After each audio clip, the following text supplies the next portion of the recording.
Dear friends, ఈ ప్రపంచం యొక్క తీరు దీన్ని మీరు గమనించారు అనుకోండి. 2025 ఎలా ఉంటుంది? మీరు ఒక భవిష్యవాణి చెప్పగలరా? చూడండి, నిన్న ఒక వీడియోలో అమెరికాలో తీవ్రవాద దాడులు అని చెప్పి మాట్లాడాం.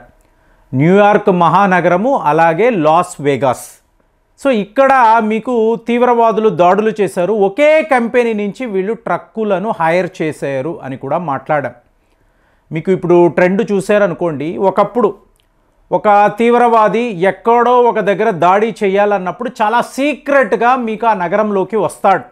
వచ్చి ఎక్కడో ఒక గది తీసుకొని అక్కడ ఒక బాంబును తయారు చేసి ఎవరికీ తెలియకుండా తీసుకువెళ్ళి ఒక దగ్గర ప్లాంట్ చేసి అది పేలిపోయిన తరువాత ఒక ప్యానిక్ సిట్యువేషన్ స్టార్ట్ అవుతుంది. ఇతను ఎక్కడికో తప్పించుకొని పారిపోతాడు. ఫైనల్గా ఒక 4-5 ఏళ్ల తర్వాత బంగ్లాదేశ్లో దొరికాడు, లేదు ఇతను పాకిస్తాన్లో ఉన్నాడు. ఇలాంటి వార్తలు మనం చదువుతాం. కానీ ఇవాళ ట్రెండ్ ఏంటండి? మీకు ఒక ట్రక్కి ISIS జెండాను పెట్టుకొని చేతిలో ఒక తుపాకీ తీసుకొని నేరుగా ఒక 4000 మంది అమెరికన్స్ వాళ్ళు న్యూ ఇయర్ సెలబ్రేషన్స్ చేసుకుంటున్నప్పుడు విచక్షణారహితంగా వాళ్ళ మీద కాల్పులు జరిపి 15 మంది మరణించిన తరువాత అతను పారిపోయాడు. ఈ వ్యక్తి ఎవరు? ఇతని ఐడెంటిటీ ఏంటి? ఇతను ఎక్కడ ఉంటాడు? ఇతనికి పెళ్ళయిందా? ఎంతమంది పిల్లలు? పూర్తి వివరాలు ఇవాళ FBI చేతిలో ఉంది. ఇదంతా మీరు గమనించారు అనుకోండి, ఒక కొత్త ట్రెండును మనం చూడబోతున్నామండి. అంటే ఇది తీవ్రవాదుల సంవత్సరమా? 2025లో డొనాల్డ్ ట్రంప్ గారు యుద్ధాలను ఆపేస్తారండి. మరి తీవ్రవాదాన్ని ఈయన ఆపగలరా? అంటే అమెరికాలోనే వాళ్ళు వచ్చి ఇలాంటి దాడులు చేశారు అన్నప్పుడు ట్రంప్ గారు ఇప్పుడు ఏం చెయ్యబోతున్నారు?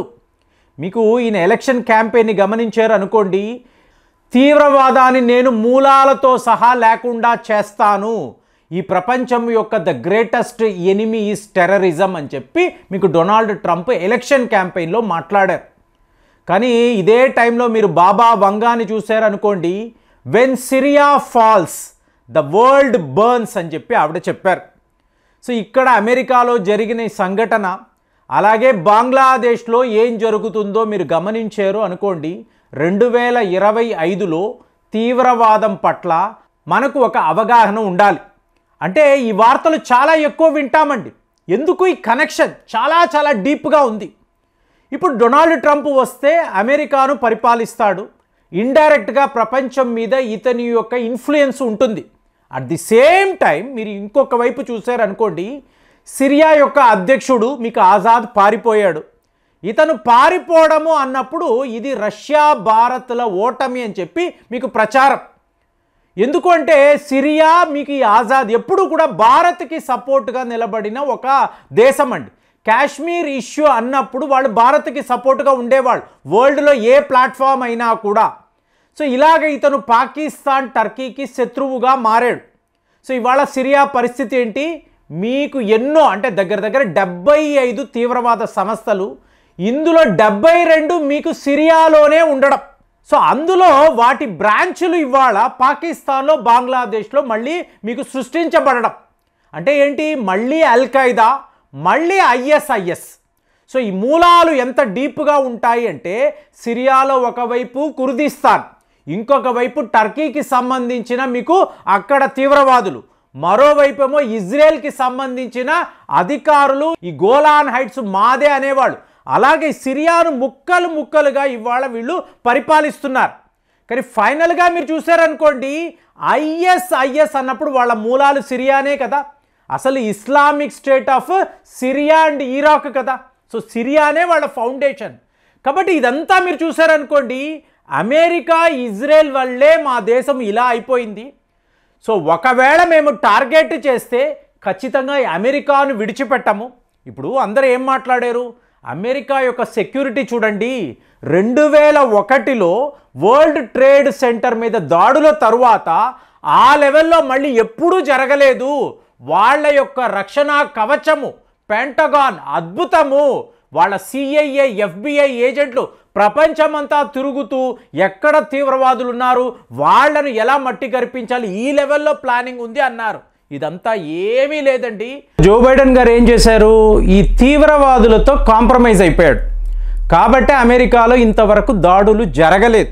కానీ ఇప్పుడు డొనాల్డ్ ట్రంప్ గారు వస్తున్నారు అని తెలిసిన వెంటనే న్యూ ఇయర్ గిఫ్ట్గా అమెరికాలో దాడులు.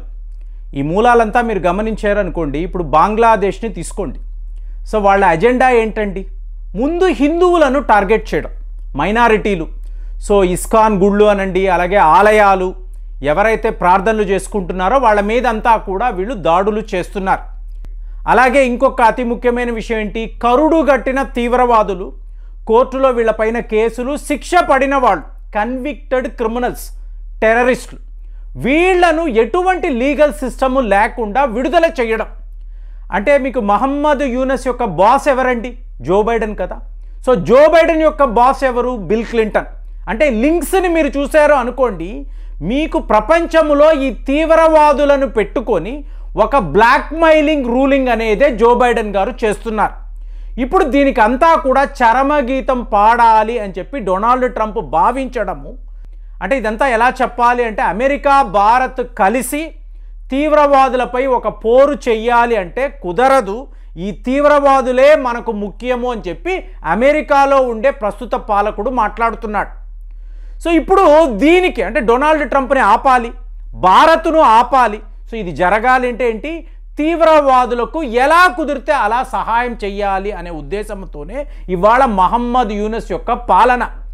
అంటే మీకు అద్భుతంగా మీకు ప్రగతిని సాధిస్తున్న, జీడిపిలో భారత్కు సమానంగా ఎదుగుతున్న ఒక దేశాన్ని 5 నెలల్లో సర్వనాశనము చేసి, పాకిస్తానే మా బాస్, పాకిస్తాన్ యొక్క బాస్ అమెరికా, జో బైడెన్ చెప్పినట్టే నేను చేస్తాను, ఏం జరిగినా పర్వాలేదు అని చెప్పి ఒక కరుడుగట్టిన తీవ్రవాదిలాగా మహమ్మద్ యూనస్ ప్రవర్తించడం.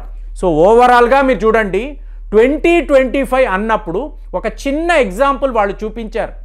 సిరియా యొక్క పతనం, సిరియాను ముక్కలు ముక్కలుగా పరిపాలిస్తున్న వివిధ దేశాలు, వాళ్ళందరినీ కూడా డామినేట్ చేయాలనుకుంటున్న అల్ ఖైదా, ISIS, వాళ్ళ మూలాలు ఎక్కడ అంటే బంగ్లాదేశ్లో ఉండే స్లీపర్ సెల్స్, బ్రాంచ్ ఆఫీసులు ఎక్కడ, పాకిస్తాన్. కాబట్టి వీళ్ళను మీరు ఎలా ఆపుతారు?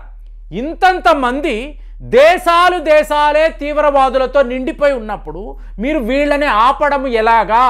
2024లో యుద్ధాలు చూసాము, 2025లో మనం ఏం చూడబోతున్నాము, తీవ్రవాదుల దాడులు అనేవే మనకు ఎక్కడ పడితే అక్కడ కనిపించబోతున్నాయి. ఎగ్జాంపుల్ అమెరికాలో చూసాం. మరి దీనికి ఒక మేజర్ స్ట్రాటజీ అనేది ఉండాలండి. ఇప్పుడు నా భవిష్యవాణి ఏంటంటే, మీకు 2025లో ఈ టెర్రర్ ఆర్గనైజేషన్స్ ఎక్కడెక్కడ ఉన్నారో ఓపెన్గా అండి, వీళ్ళేం సీక్రెట్స్ ఏమీ లేవు, ముందులా కాదు, ఆత్మాహుతి దాడియా, ఎస్ మేమే చేస్తున్నాము, మేము చేసి చూపిస్తున్నాం, వీడియోలు పెట్టుకొని మరీ చూపిస్తున్నారు. చూడండి, మా వాళ్ళు ఇక్కడ ఇలాంటి దాడులు చేశారు, సీసీ ఫుటేజ్ ఇక్కడ ఉంది, ఇదిగో ఇతనే చేశాడు, అవును నేనే చేశాను. ఇప్పుడు మీరు ఏం చేస్తారు? ఈ లెవెల్లో, నెక్స్ట్ లెవెల్లో తీవ్రవాదము అనేది ఎదిగిపోయిందండి. మరి దీన్ని ఆపాలి అంటే మామూలు లెవెల్లో మీ స్ట్రాటజీస్, మీ వ్యూహాలు అనేవి పనిచేయవు.